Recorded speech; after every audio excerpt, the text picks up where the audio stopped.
FYI, 2019 is a year of awesome, incredible, spectacular success. Go after the men. Go after the men. Go after the men.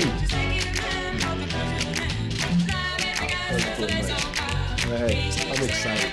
What the heck? Hey, what's going on? This is Antonio McLean. Welcome to Shameless Persistence, the show. Hey guys, look, we put in an entire year of hard work and dedication and banging on the wall of success and some very optimistic principles on being able to do some things in our life. But that may sound like some mumbo jumbo, but I'm about to clean it up for you. We spent time trying to figure out what our purpose is, and some of us actually found it and discovered it, and some of us actually went into it. I want to talk to y'all today about creating, in a creating process, and putting yourself in a creating atmosphere, mindset, belief system, and so that's what I'm talking to you about today. So when it comes to creating, one thing that I notice about me is that it's about the randomness of it.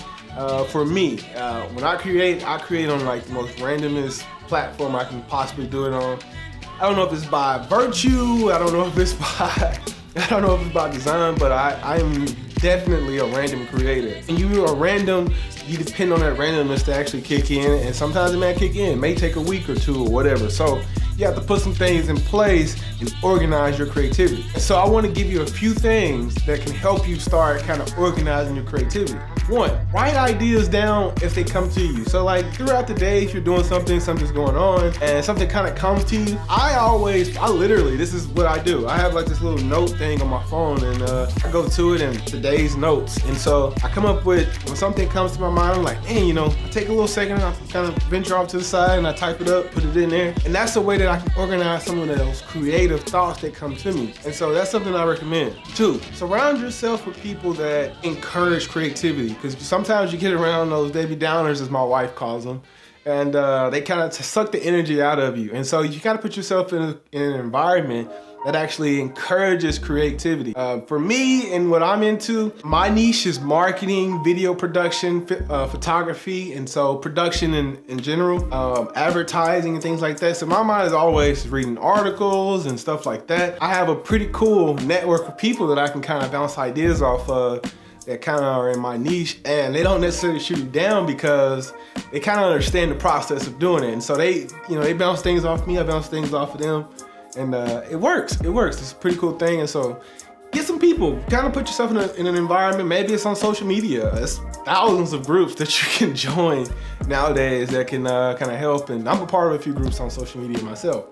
And if you want any of those groups, just hit me up. Just drop it in the comment for sure.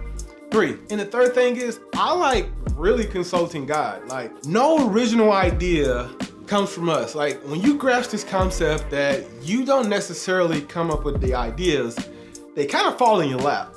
And so through my research and through my time and development and personal development kind of introduces you into understanding that you really don't have control over the things that you think you have control over. And so I love being able to sit under God and, just kind of pick at his wisdom and his understanding of how this whole world works, and the whole world works. And I like really just kind of picking his brain and figuring out what he has for me and what kind of ideas he can give me that helps me, go out into the world and do my thing. And so creating is really one of those things that I think gets overlooked as a strategic thing. See, you have these spectrums of science being on one side and art being on this other side, and you can really lose sight of them putting them together. And creating takes both.